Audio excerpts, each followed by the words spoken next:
Hi, it's Hans at ahappierman.com. Today's topic is the end is too late.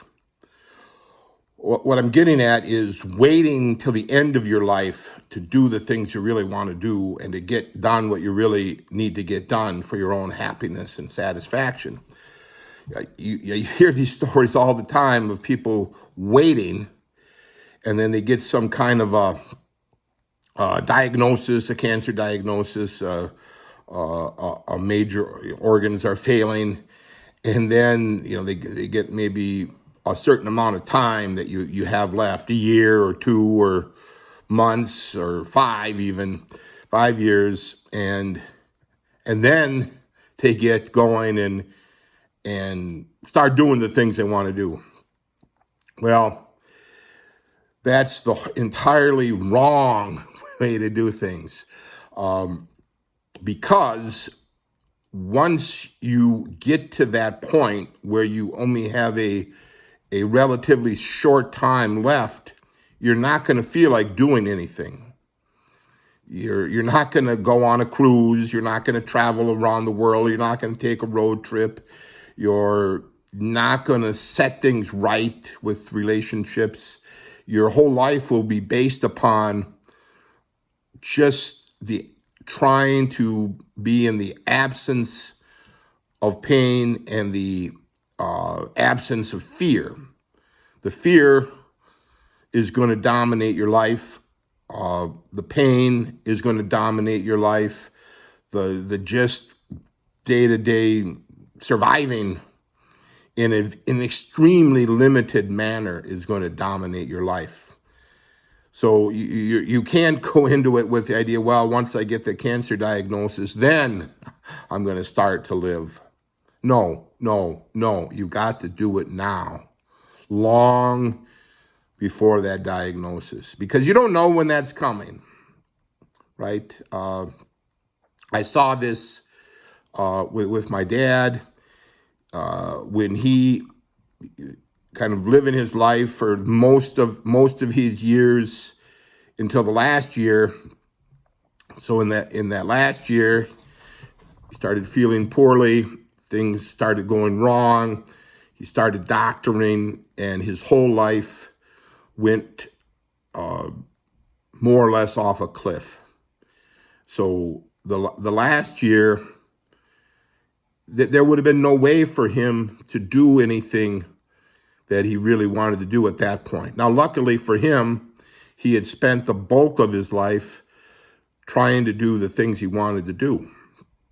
And that's kind of the whole point of this, is do it now, not at the end, because the end, you're not going to have any real desire to do that much except avoid pain and try to stay out of the fear. And your time is going to be spent doctoring, medicating, resting, and waiting to die. It's extremely sad. It's extremely terrifying. It's extremely limiting. But that's the reality. And you, as a man, a happier man, trying to be happier, or a man who's not happy, who wants to be happy, have to know this deep in your heart, that you don't have a lot of time left. This thing with my dad, it haunts me to this day. I'll never forget the experience of spending time with him in his last year. And, I was grateful to help and be there, but it was sad because this was the man I loved the most, admired the most. And just to see him so limited, so weak, so life, the quality of life was just so poor. And it just, is just heartbreaking and heart-wrenching to see that. And I see that in other men and other people. And once the diagnosis comes, that's it. That's it for you. So you would want to be doing what you want now while you can with what you can. I just was watching a video from one of my favorite YouTubers. He's a traveling guy. Just admire him and all his travels. And he was traveling and he became extremely ill overseas, barely made it back to his home country, went through enormous amounts of medical work. He as he's recovering, but as he's recovering, he took a very small trip, and he was so limited. He talked about it on a very short video of how limited he was, and that's the reality. Once you're sick and dying, you're limited. By definition, when you're sick and dying, you're limited. You're not going to be able to do the things you can do now. You're not going to be able to walk that much. You're going to need extreme help from others, whereas you used to do things all on your own. No. That's not the reality. You have to get this firmly in your mind that you have to do things now. Whatever is really wrong in your life now, you've got to try to fix it now. Whatever is missing in your life now, you've got to work toward filling that now. I'm seeing this even in my own life at the moment. I got an extreme pain in a part of my body that is limiting me.